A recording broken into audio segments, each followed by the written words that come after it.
Ora, muito boa tarde, cá estamos novamente, canal AB Reativos, conversas sobre saúde mental, Tiago e Nuno. Boa tarde, Nuno. Tiago, vamos falar hoje. As minhas palavras voam, os meus pensamentos abaixo permanecem, nunca para o céu irão palavras sem pensamento.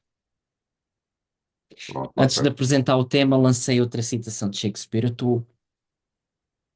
estou em streak agora estou numa de mandar citações, pá. É, está, estás Não sei se isto é a minha inável. valência. Estou-me a sentir muito narcísico, ando aqui a citar, a citar, a citar. Enfim. Citar não é propriamente narcísico. Olha,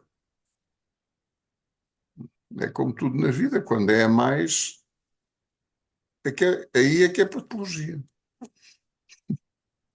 Tema de hoje, o paraíso. Aliás, paraíso. Não o paraíso. Paraíso.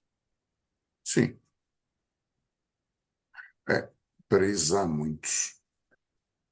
É como os chapéus. E de que paraíso é que nós falamos? Se calhar era giro falar desse paraíso que a maior parte das pessoas anda à procura. Uhum. É claro, não me vais convencer, não me vais conseguir convencer de antes do final falar do paraíso que nos impingem. Não é? Acho que começaríamos pelo paraíso que todos nós procuramos. Ah, Claro, um ideal de um lugar ou um lugar ideal? eu acho que na realidade o que nós procuramos, nós é muita gente. Mas pronto, o que nós procuramos não é bem um local, já nem estou a referir-me a um local físico, mas é sim um estado. Ahm, e o que a maior parte dos paraísos têm é não terem desconforto, um estado de escassa estimulação. Isto agora saltou-me aqui à mente, eh, não fumei nada assim de ilegal, nem nada, mas saltou-me à mente a, a necessidade que no início da vida os bebés, entenda-se por bebés, as crias da espécie humana têm de viver num ambiente com pouca estimulação, eh, porque ainda têm muita dificuldade em coordenar todo o aporte de sensações, que os rodeiam. Um bebé recém-nascido, eh, que antes de nascer está dentro de um ambiente relativamente obscuro, relativamente insonorizado, onde o som chega atenuado, o som do exterior do corpo da mãe, porque os sons do interior do corpo da mãe são ouvidos com toda a intensidade. Acho muito engraçado aqueles psicanalistas românticos que dizem que o bebê ouve o coração da mãe. Sim, mas sobretudo ouve os ruídos intestinais da mãe, não é? Ele está bem mais perto dos ruídos intestinais da mãe do que dos sons cardíacos da mãe. Ouve tudo isso, mas de uma forma mais ou menos atenuada, suave. E depois, quando o bebê sai cá para fora, leva com todo o estímulo da realidade externa e agora já não atenuada. E aquilo entra-lhe na mente como uma autêntica avalanche de estímulos sensoriais. Eu falei de sons, mas olfativos,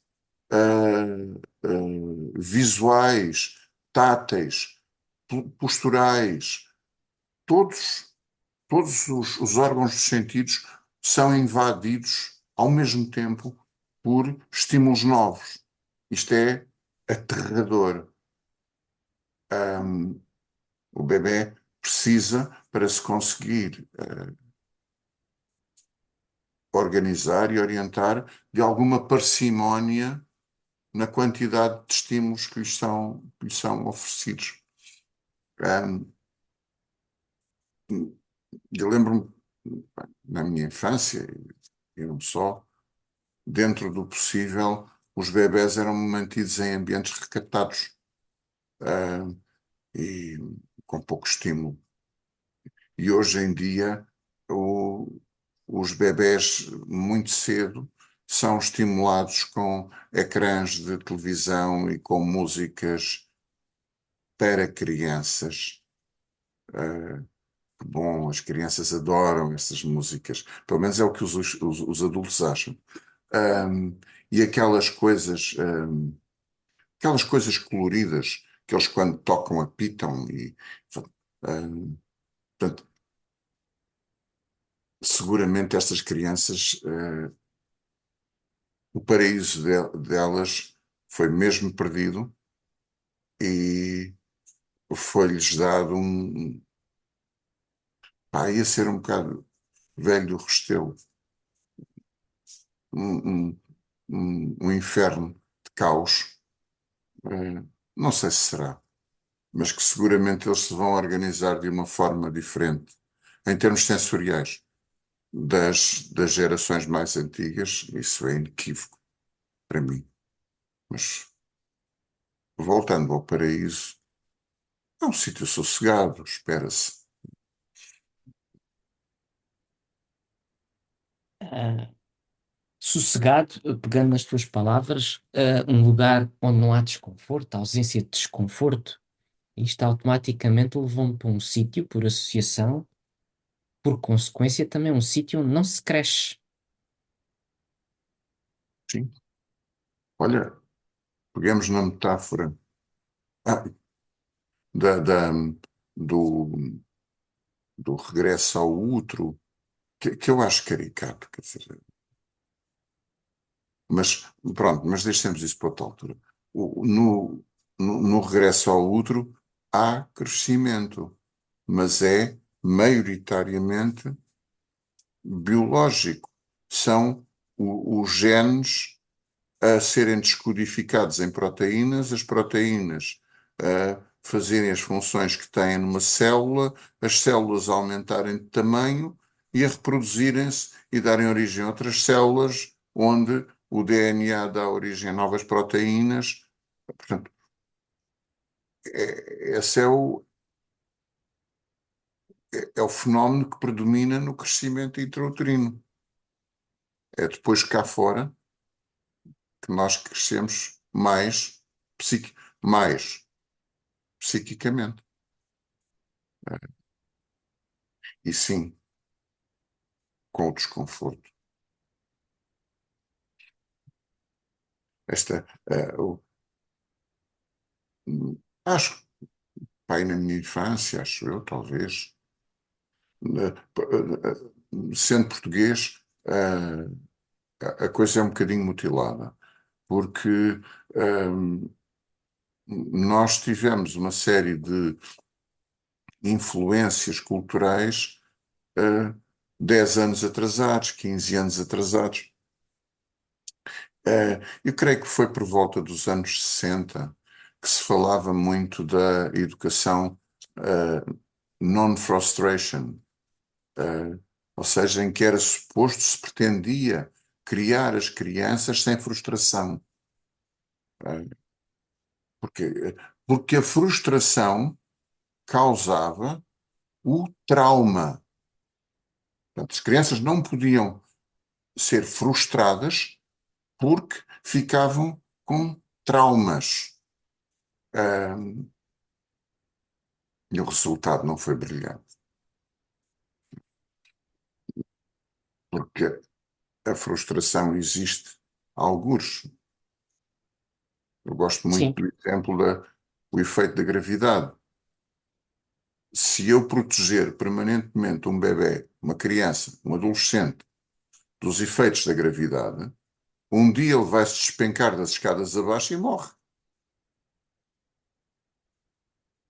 Porque assim, mais tarde ou mais cedo ele vai se confrontar com a gravidade. A menos que eu consiga criá-lo nesse ambiente em que ele é protegido da gravidade, depois consiga empandeirá-lo para uma estação espacial e o gajo nunca mais regressa à Terra. Mas quando chegar a Marte, vai-se dar muito mal.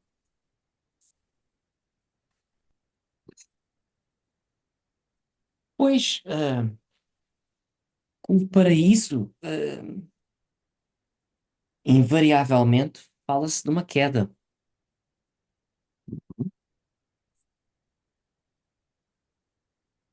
Aí tu sabes que, como eu não sou propriamente letrado na, pronto, em coisas, em coisas da Bíblia, há uma confusão do caraças, mas o paraíso é no céu.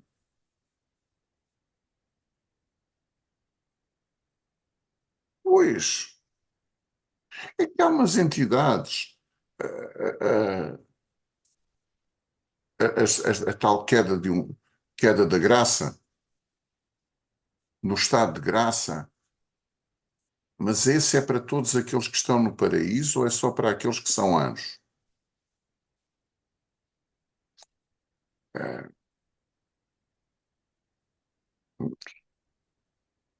Eu acho que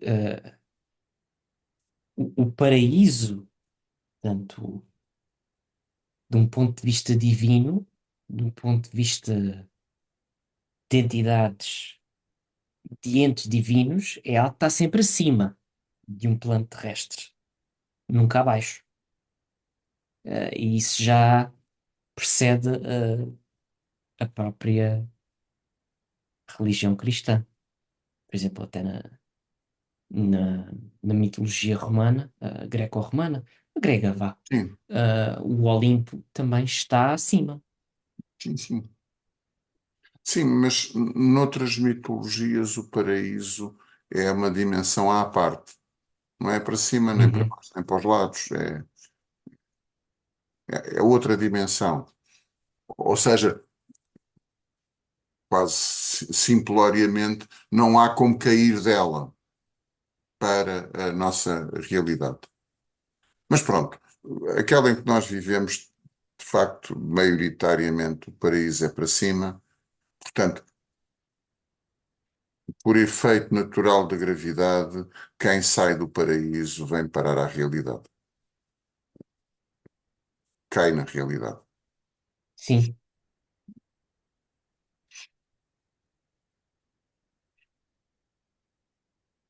Isto, eu diria, a força, força.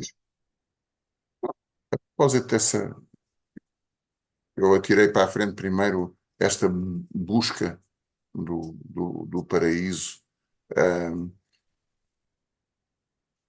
Ia dizer há bocado que há alguns, eu ia dizer psicanalistas, mas não são só psicanalistas, gostam muito daquela ideia do regresso ao útero. Poeticamente a ideia gira, hum, mas a expressão pode ser enganosa para o comum das pessoas. hum, Já viste, eu estou a falar para o comum das pessoas. Aquelas, o gesto aqui não dá, mas é para baixo. O comum das pessoas, o gesto é feito de cima para baixo. Não é? Porque eu estou acima do comum das pessoas. Hum, eu acho que, de facto, o que nós buscamos, o que o bebê busca, é um estado de menor estimulação, hum, a fim de poder organizar um sentido para os estímulos que recebe. Hum, Deixa-me só divagar aqui um bocadinho, tentar não me esticar Claro. muito. Eu acho que nós percebemos a realidade sensorial que nos rodeia. Sensorial quer dizer o conjunto de estímulos visuais, olfativos, táteis, térmicos, ou todos. Pronto. Nós percebemos esse conjunto de estímulos que estamos constantemente a receber, hum, à medida que vamos conseguindo negligenciar alguns, silenciar alguns. Eu gosto de dar este exemplo. Nós estamos a falar, estamos sentados e temos a cadeira no nosso rabo. Mas antes de eu falar disso, tu não estavas a sentir a cadeira. Ou melhor, estavas a senti-la, mas não estavas a prestar atenção a esses estímulos.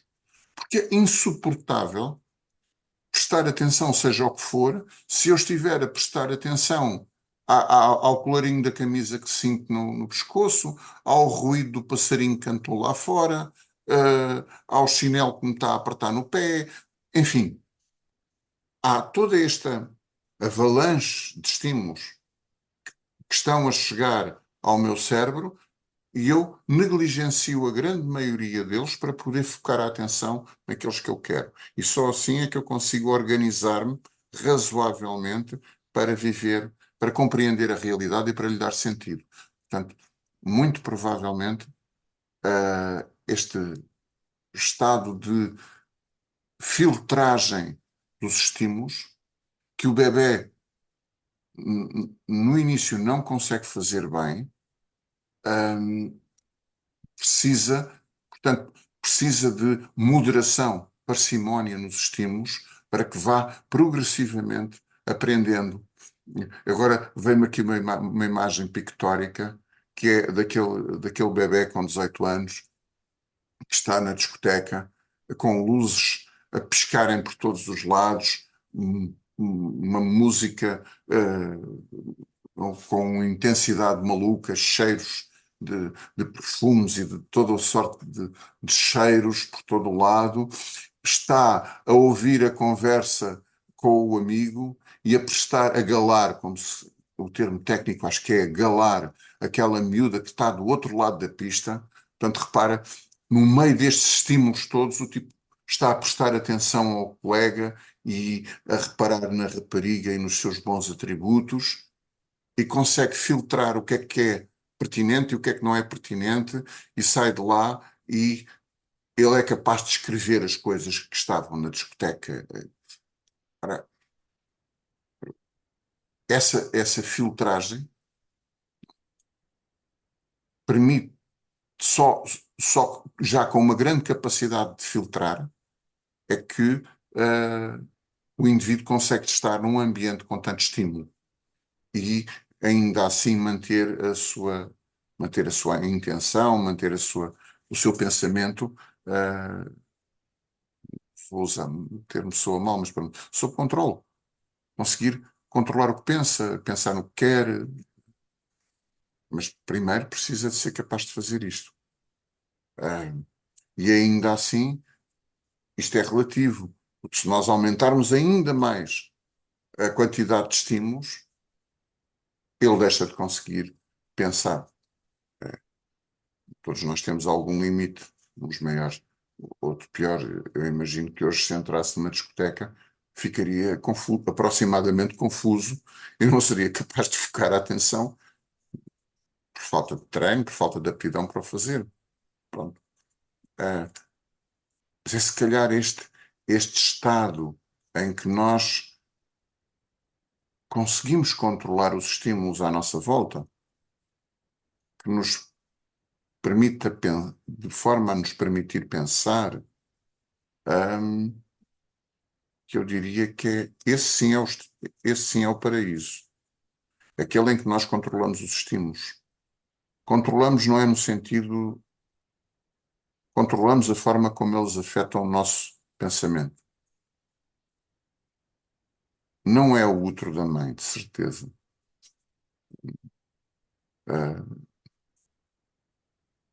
É um estado mental,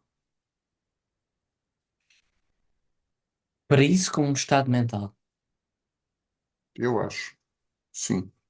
Não é por acaso, praticamente todas as mitologias têm uma forma ou outra de paraíso. É,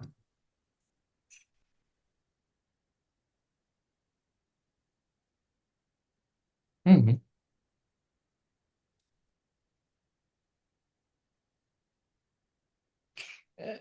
Aí também parece que descreves este paraíso como uma forma do sujeito escolher o seu objeto, mas também se encontrar, se centrar nele próprio, não é? Portanto, de, de- de encontro de si próprio, encontro de self, e a partir daí poder se virar para o mundo, não se esquecendo dele próprio, Sim, sim, sim. ok? Repare, e se este indivíduo estiver permanentemente ah, sob uma torrente de estímulos, de sobreestímulos, vou até ousar dizer, duvido, não é duvido, o ser que se organizará a partir daí não será um ser com uma organização mental convencional. Ahm,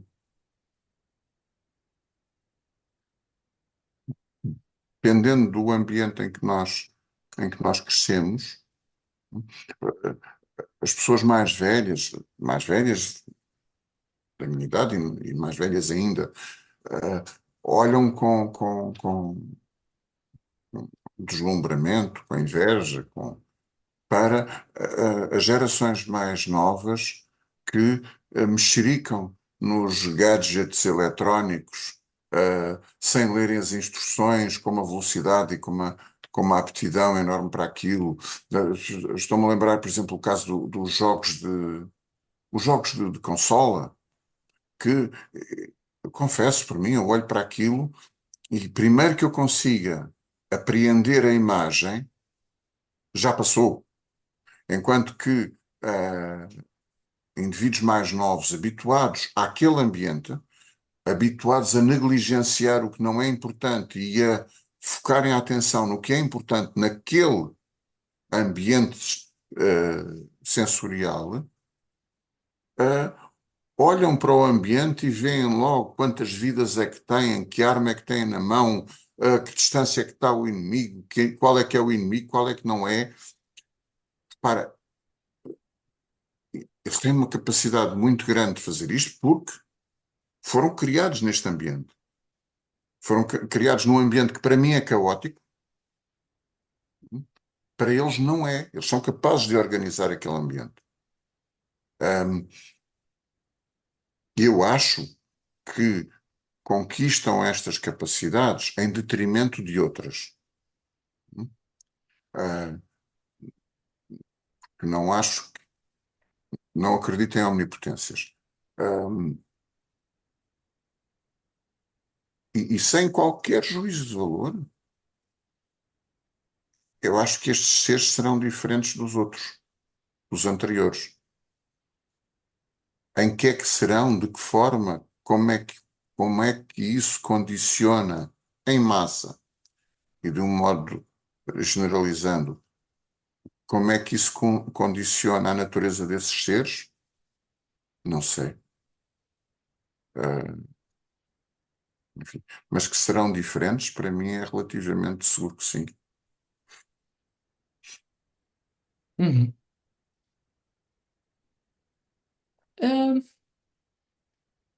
Ah, acho uma noção interessante esta questão que apresentaste aqui do paraíso como estado mental, porque a ideia que eu comecei a formar e, de certa forma, tinha formada dentro de mim, era muito de, por exemplo, pensar a terapia como a saída do paraíso. Ou seja, eh, de implementar uma queda, de, de ajudar o paciente a cair.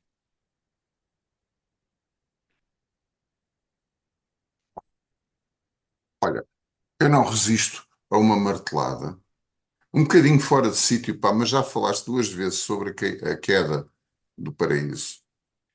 Ah, e onde é que está escrito que temos que fazer as marteladas no final, não é?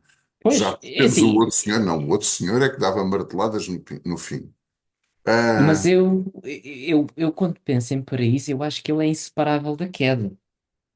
Não podemos conceber um paraíso no paraíso. ok, eu acho que é assim, o paraíso não existe. O Uhum. paraíso é Sim, algo a sim. que nós almejamos. E podemos almejar a isso de uma forma tão psicótica, tão alienada, que nunca de lá caímos. Aliás, passamos a vida a voar para cima para ver se lá chegamos. Que é uma merda de uma vida. O gajo nem está no paraíso, nem está na terra. Anda ali feito parvinho, a voar para cima, não sabe muito bem para onde é que vai. Mas a martelada que eu queria dar é óbvia, é a Cidade dos Anjos. Ahm, há um filme com uma banda sonora muito bonita, ahm, com uma atriz muito bonita também, que é a Maggie Ryan. Meg Ryan. Ah, pois, já, Nós tratamos eu trato-a por Maggie, já agora, Paulo. espero não te estragar a martelada, não estraga, mas apenas como curiosidade eu introduzia que isso é um remake Hum, de um filme do Wim Wenders, ah, que será provavelmente inspirado em qualquer coisa que eu não sei, mas acho que dos anos 80, com o Bruno Gans, que é As Asas do Desejo. Não sabias eu dessa? não sabia. Mas pronto, continua com a tua martelada. Força. Essa é É a um que bom eu exemplo. conheço. Ahm, e é muito engraçado quando aquele anjo que se consegue relacionar com uma humana, e curiosamente é por amor a ela que ele decide Cair. cair cair da graça, do estado de graça, cair do céu. É muito engraçado porque ele cai mesmo numa obra, dá um local de Numa construção civil, obra. cai, literalmente, não é? Uma queda enorme, deveria ter dado a morte dele, mas ele não morre, fica magoado, magoa-se pela primeira vez, ele não tem dor. Sim. Ah, mas é por amor a ela. Engraçado, ele cruza-se com um outro anjo caído, Uhum. há uma outra personagem que é um anjo caído, que também caiu, decidiu cair por amor à mulher dele, com quem ele vive Criou e família. com quem ele se casou e vive vários anos com essa mulher. Acho que esse indivíduo morre até, porque eles quando caem do céu, deixam de ser imortais. Certo? Portanto, eles Esse prescindem. indivíduo não seja a morrer. Hum? Não chega a morrer, esse indivíduo. Sim, mas Ele, anda lá ele vai perto. para o ele conhece-o no hospital onde ele é operado, porque ela é a pretendida, a Meg Ryan, é a médica dele. Ok, Acho que é daí que ele conhece. é por aí. Mas é muito engraçado que tanto um como o outro é por amor que caem. Ah, e no filme há uma parte muito engraçada que é depois de cair, há uma cena para mim que é fabulosa. Eu não tenho feito isso com pés, e ainda menos com pés de homem. Mas o. Ai, caraças. Então agora está-me a escapar o nome do protagonista, pá, do ator Nicolas principal, Cage? Nicolas Cage. Vai à praia, pela primeira vez, já como homem, e põe os pés na areia. E essa cena está muito bem engendrada, porque o realizador realça a imagem dele a experimentar a areia com o pé, a sentir a areia no pé, não é? E o prazer que ele tem nisso, o prazer que ele tem quando come uma pera. Ah, Ah, essa imagem da praia e do mergulho coincide com o único momento que os anjos tinham de ter prazer, que era, eles ouviam música com o nascer do sol. E E tinha então ele prazer? Aquilo tinham, era prazer? pois, Essa é que é a questão. sim, sim, não há ausência de Ou prazer, seja, não há uma tinham ali ausência, um êxtase, mas sim. seria prazeroso? Fica ali é uma dúvida para a qual não temos resposta, não é? Se é que há prazer antes da queda. Isto agora, regressando à psicoterapia, eh, se há possibilidade de prazer, de uma vida prazerosa, antes da queda. Pode ter existido uma vida prazerosa que deixou de o ser, mas pode também nunca ter existido, ou não Sim, ter existido em quantidade e qualidade suficiente. Sim, sim, sim. é bem visto, E é bem sim, visto. o terapeuta tem essa eh, propriedade mefistofélica de tirar os anjos da sua graça, do seu estado de pureza, esses seres puros que nós somos naturalmente, originalmente. Pois, pois, eu acho que é muito por aí, porque a queda traz dor Sim, e essa dor coloca a mente à prova. Por isso, de certo, concordarás comigo que a capacidade que a pessoa tem de se deprimir, de experimentar a dor mental e tolerá-la, é um luxo. sim, Isto, luxo. Sim, ok, é o luxo. um luxo, e eu contextualizo. Contextualizo porque a depressão que nós ouvimos falar tradicionalmente não tem nada a ver com isto que nós estamos aqui a falar. Uh, nós, força, força. Epá, eu não sou, já, não sei se já transpareceu de alguma forma, não sou propriamente bom a citar coisas nem a citar autores, mas é uma ideia que eu já li algures e que me agrada muito, que é a ideia, e não é só da Melanie Klein, que é a ideia da depressão como processo de desenvolvimento. Claro, E é essa capacidade que eu diria, isto agora é uma especulação minha, se calhar, e alô neurociências, ah, brincadeira, Se- vou ligar para as neurociências a seguir, mas se calhar, ninguém vai atender. sei que foi boa,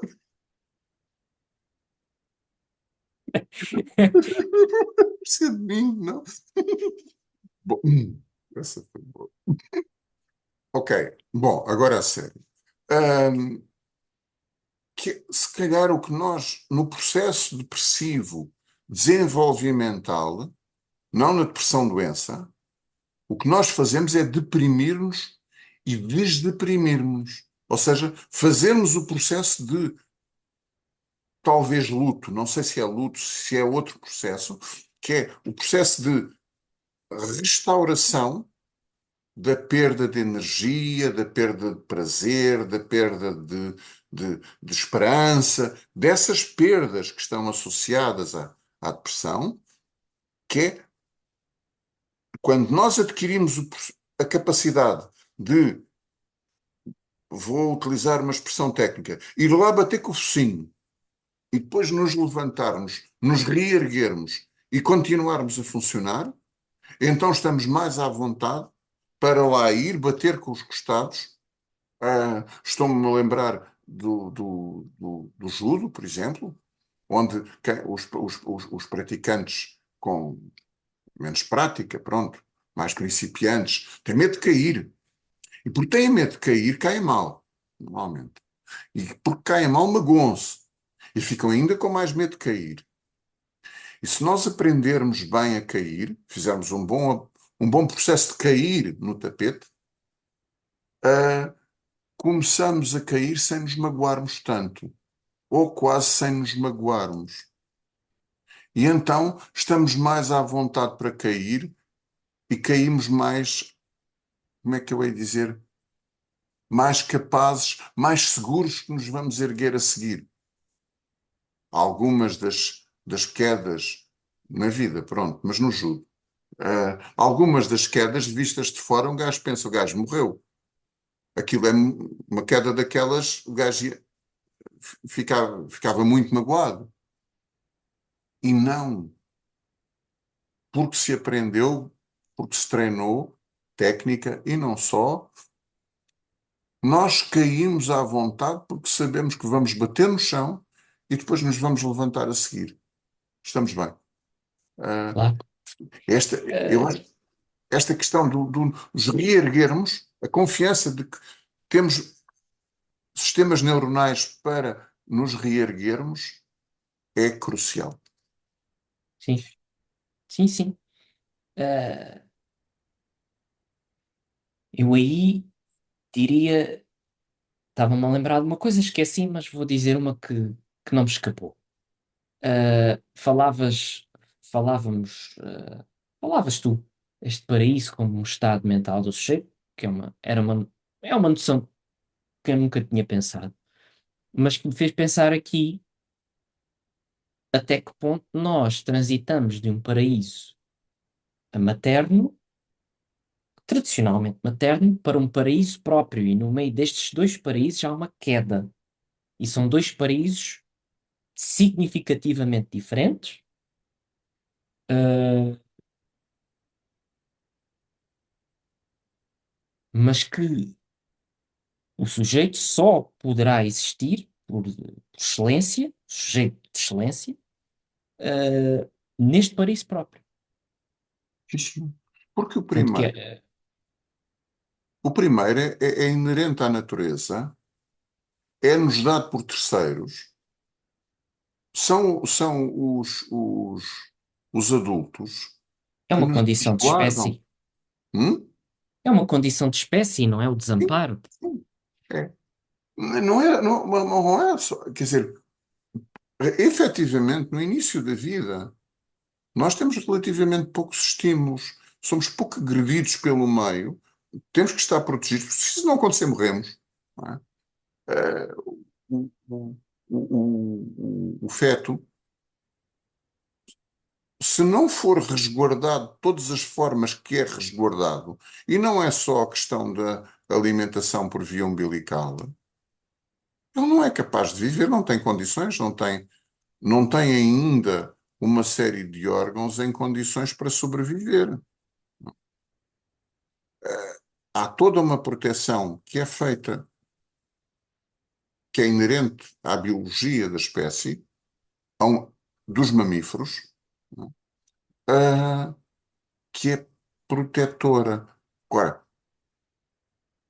faz-me todo o sentido o que me disseste, quando depois há um outro, há que cair. Desse nós vamos cair, quer queiramos, quer não. A bem ou a mal cai-se. Agora, há um outro paraíso. Há, olha, agora, lembro-me, é a queda de um paraíso para o outro, sem cair de costas no chão. Ahm, que é esse outro paraíso interno, onde a pessoa pode viver, já que estamos numa de metáforas, ocorreu-me esta, se calhar, com a segurança e a garantia que eu posso descer deste paraíso e posso voltar a subir a este paraíso novamente.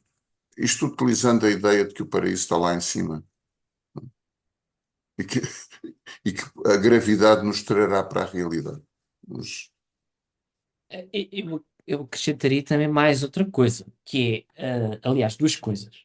A primeira é que na vida, na nossa ontologia, n- há uma queda essencial, fundamental, que é esta que estamos a falar, mas depois haverá outras quedas. E estas quedas, aliás, estas quedas ah, provocam-nos cicatrizes, cicatrizes psíquicas. Mas estas cicatrizes dizem-nos uma coisa muito importante, que este passado ficou inscrito. não é? É psiquicamente real, evocável, ah, e que faz parte de uma história. E na melhor das hipóteses, poderá ser criado aqui um sentido narrativo ou simbólico, como já temos falado várias vezes. Isto na melhor das hipóteses. Portanto, perante estas quedas, o sujeito, em vez de aqui, eu não quero, ia dizer aqui uma coisa, não é? Se uma cicatriz não é uma tatuagem, eu não tenho nada contra as tatuagens, nem estou a dizer que as tatuagens têm aqui um Coisas significado diferentes. Sim. psicopatológico, nem nada disso. Mas uma cicatriz não é uma tatuagem. Estou aqui a falar de algo que fica, de alguma forma, vivo psiquicamente, mas que não é aquele paraíso. Acho que Mas é o sinal da queda. E é, quando falaste há pouco da primeira queda, a saída do útero, o nascimento, todos nós temos uma cicatriz desse processo. certo. Provavelmente algumas pessoas estão a ouvir isto, estão a perguntar-me, se calhar foi do fórceps. Não, chama-se umbigo.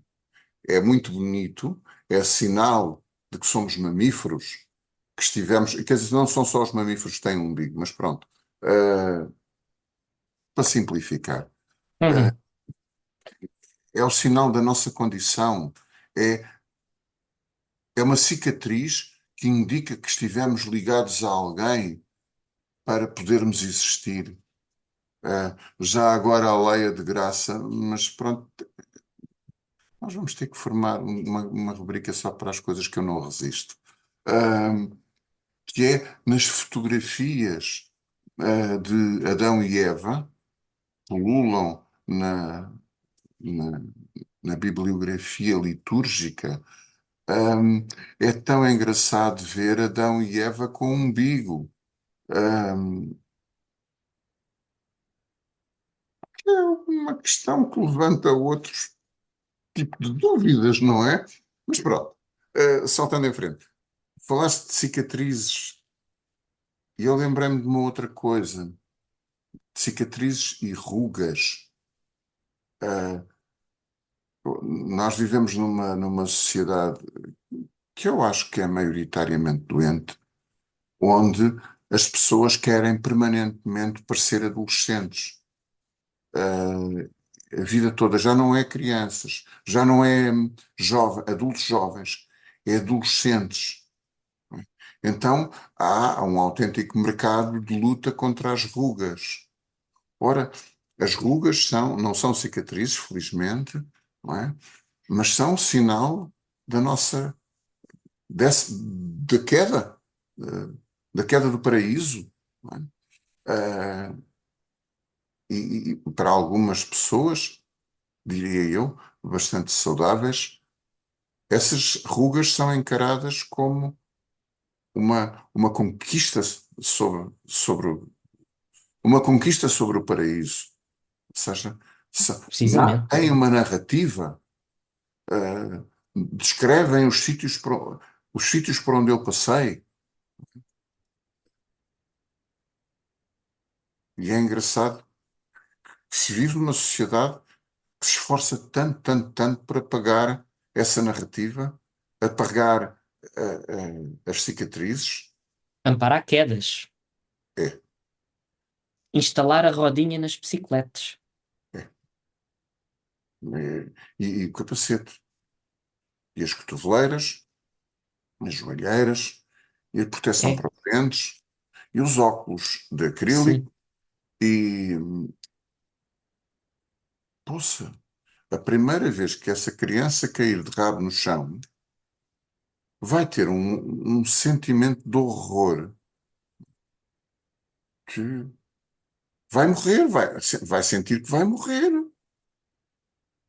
porque ele nunca na vida caiu, nunca caiu da bicicleta, nunca bateu com a cabeça na mesa. Bom, as tomadas elétricas, vamos deixar de fora.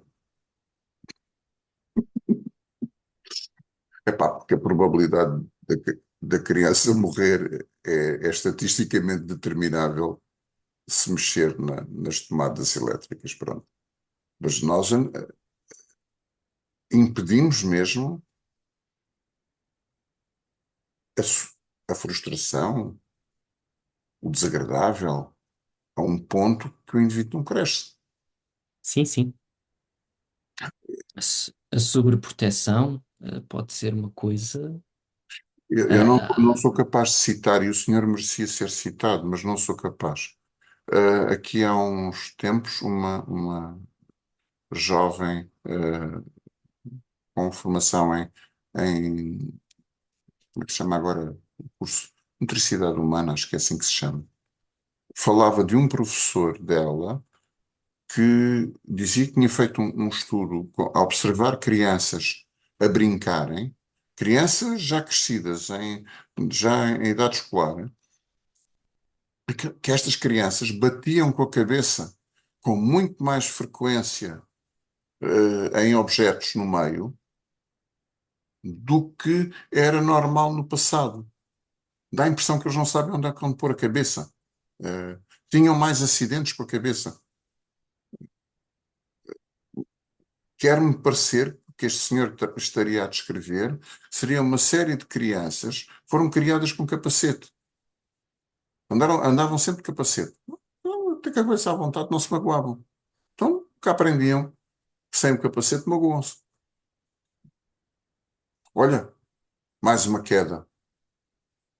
Os bebés pequenos, quando andam de fraldas, estão à vontade para cair. Então, com as fraldas modernas, ainda melhor. Estão à vontade para cair porque aquilo é acolchoado. Quando os gajos deixam de usar fraldas e começam a andar com a roupa normal, com uma cuequinha, ou seja, o que for, e batem com o rabo no chão, os tipos descobrem toda uma nova realidade de estimulação tátil e dolorosa que os faz aprimorar a marcha. Quando são pequenitos, pá, aquilo cair. Eles não são muito altos. E está tudo acolchoado, portanto, tanto faz. À vontade. E ainda bem que é assim. Mas depois, quando se tira a fralda, portanto, uma, o desfraldar como uma queda do estado de graça.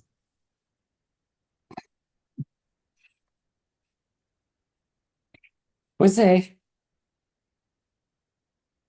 sim, senhor.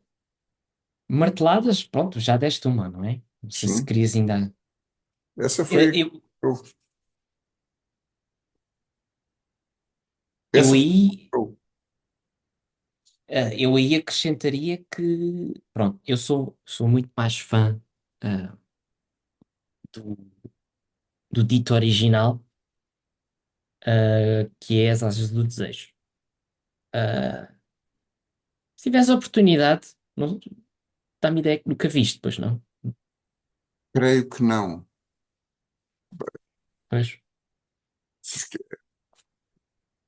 Vamos lá. Pois, se é um filme dos anos 80, já tinha mais maturidade para os pensar, mas não me lembro de o ter visto. Não. Wim Wenders é um autor que só o nome me faz coçar-me todo. Portanto, é pouco provável que eu tenha visto. Está É, bem. que queres? É intelectual demais para mim, não percebo o que é que o homem está a dizer. Está bem. Ah, olha, eu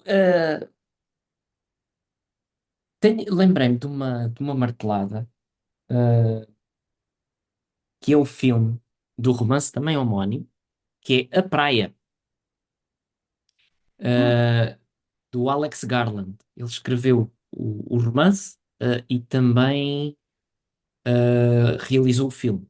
Com Leonardo DiCaprio. O filme é Uhum, do ano 2000, em que retrata a ida de um turista, portanto, que é o Leonardo DiCaprio, ah, para a Tailândia, e ele passava a vida, pronto, estava sempre a viajar. Nitidamente eu queria realçar que há ali uma grande fuga de casa. Eu não queria estar em casa com os pais. Isso não é uma coisa muito retratada no filme, mas fica muito saliente, que ele está ali muito a procurar qualquer coisa, talvez a encontrar-se ele próprio. Mas o filme acaba por ser uma espécie de ele se dar conta de um mito urbano, não é? Não é um mito urbano, mas uma espécie de mito que existia uma praia paradisíaca. E ele encontra um sujeito que lhe deixa um mapa antes de se suicidar, e ele lhe dizia que aquela praia era uma coisa incrível. É Tu isso? não, tu não estás a ver. Aquilo era uma coisa que entrava aqui e a gente deixava de existir, pá. Uma coisa nunca antes vista, uma coisa incrível. Paraíso na Terra. Não, não estás a perceber.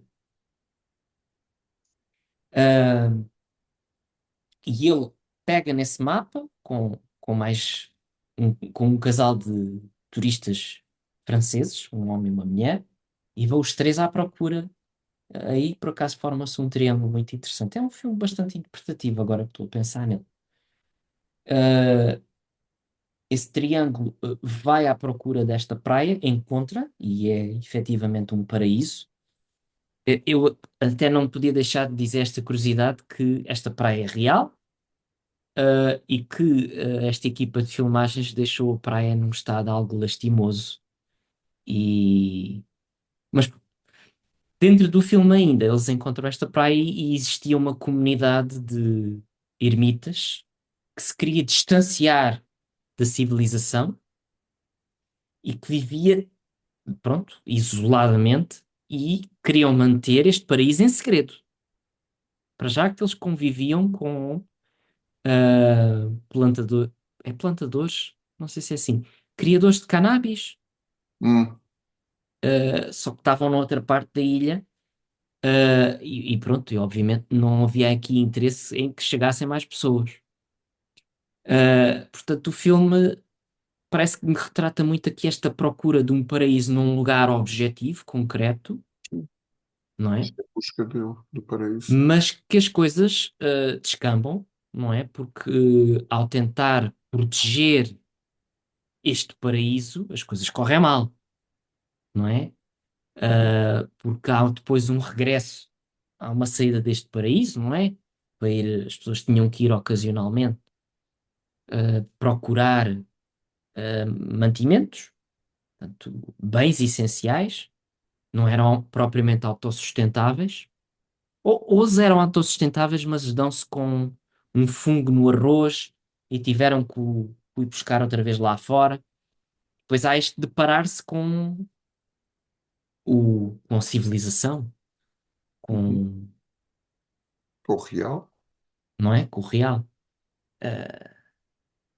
Isto depois, pronto, dá para o torto. Por exemplo, há um indivíduo que adoece uh, de um dente e ele quer ir ao dentista. Não, não é possível ir ao dentista. Então, toca a agarrá-lo para lhe tirar o dente à força.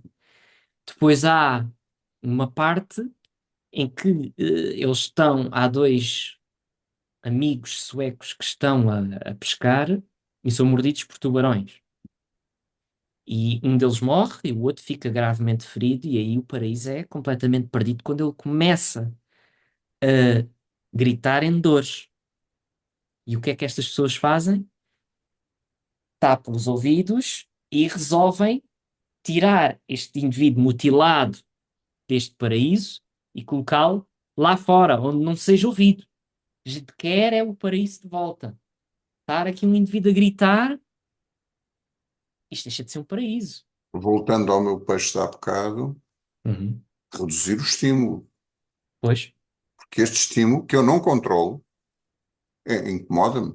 Portanto, eu a tenho dor que do ir outro, para fora. a dor do outro, não é? Portanto, era literalmente um sítio onde não podia existir dor. Só podia existir, pronto, muito representado simbolicamente por aquela praia paradisíaca. Não é por acaso que se diz que as praias são paradisíacas. Sim. Isto será um tema outro dia, Hum, o simbolismo da praia. Aparece muito no discurso das pessoas está muito entranhado em nós que as praias são um paraíso. Porquê é que são um paraíso? Porquê é que a praia tem esta conotação de paraíso? Eu, por exemplo, eu não agora vou sei ser se o mal. YouTube permitirá que nós abordemos esse assunto livremente. Pronto. Mas é assim, eu aqui vou ser um bocado mauzinho e vou-me desfocar um bocado. Eu, como algarvio, para mim a praia era um inferno. Pois. Portanto, eu tenho uma visão da praia muito diferente daquela que é comumente falada. Ok.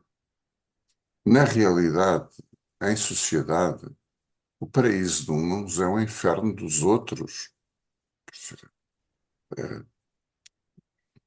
o Hotel Maravilha, onde as pessoas vão e estão muito bem a passar férias, alguém lava a roupa, alguém cozinha, alguém construiu aquilo, alguém caiu do 15º andar para construir aquela porcaria. Uhum, uhum.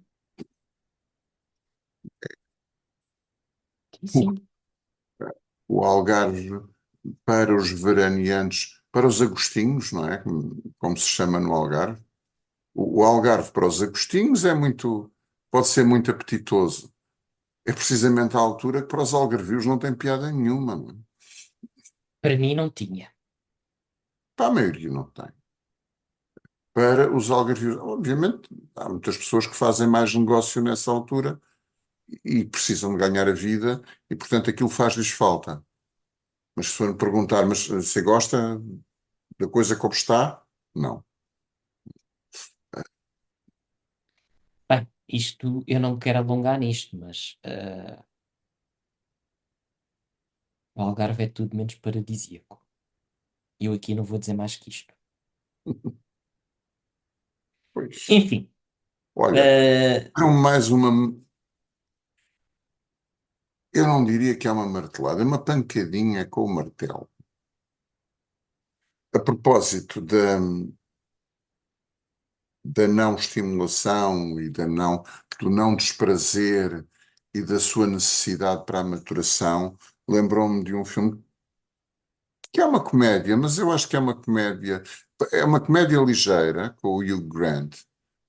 E como sempre, as coisas com o Hugh Grant são assim tomadas como meio palhaçadas. Mas sim. eu achei este muito engraçado e com bastante de simbólico por trás, que é o All About the Boy. Eu não me lembro como é que se. Agora vou ser. Ah, Como é que se diz em português? Eu já não fixei me este lembro. título, Mas sei qual é o All About filme. the Boy, em que o Hugh Grant faz um personagem de um sujeito que vive dos direitos de autor de uma canção de Natal que o pai produziu, e o gajo não faz nada na vida, a não ser paródia, festas, mulheres, ahm, e vive sozinho, ahm, tem uma máxima, que é a máxima que o conduz na vida, é No man is an island. They say no man is an island, but I'm an island. Ah, ele pronto, vive sozinho com a sua aparelhagem de som. Eu não sei se na altura já havia tão divulgadas as consolas de jogos. Enfim, tem uma vida meio adolescentil, vive sozinho e depois cruza-se com um miúdo. Entrega ao seu gozo. Hum? Entrega ao seu gozo. Não, extremamente infeliz, sempre em busca de qualquer coisa, numa infelicidade do caraças. E é no meio disso que ele encontra um miúdo que é filho de uma mãe deprimida, muito deprimida, e que tem que se fazer um homenzinho. Ela era toxicodependente, já não me lembro. Não, era mesmo só. Era deprimida, a senhora tinha surtos de depressão, era assim meio bizarra. Depois tem lá umas Uhum. cenas caricatas. A senhora Excêntrica. meio excêntrica, exato. fazia crochê, tricô e fazia camisolas para o filho. O que se calhar numa sociedade mais saudável seria extremamente terno. Mas o miúdo sentia-se terrivelmente constrangido porque vivia na sociedade em que vivia, quando ia lá com o barretinho que a mãe fez para ele e que era gozado pelos outros colegas, e, enfim. E, o confronto entre este miúdo, homenzinho, e este homem, rapazinho, pá, eu acho que está muito bem tecido, está muito bem feito, é engraçado, Uhum, é carinhoso, eh, enfim, é um filme que eu achei bastante giro e que de alguma forma é este indivíduo que vive ali quase anestesiado e não cresce. E já agora, e o miúdo que é sobreestimulado e que cresce de forma disfuncional, cresce menos bem. O menino também não é propriamente muito feliz. uhum. Inseguro, não é?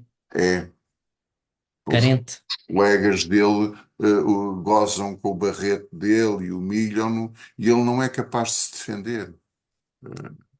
Claramente à procura de uma figura mais paterna, O pai, sim. A mãe diferenciadora, vive não é? sozinha, não se sabe se o pai morreu ou abandonou ou lá. Uhum. Ele Sim, vive só com a mãe deprimida, que é uma atriz também bastante, não consigo lembrar o nome dela, mas é uma atriz muito engraçada, eh, que ainda para mim teve especial encanto, porque ela normalmente faz papéis mais espalhafatosos e é uma mulher muito, muito bonita, e, portanto faz normalmente uns papéis assim mais ou menos sensuais, e ali aparece completamente cinzenta, triste, deprimida, é o que ela é. sim, sim, claro. Ela está muito bem naquele papel. Uhum. É uma pancadinha com o martelo. Pronto. É uma martelada, não deixa de ser. A marteladinha.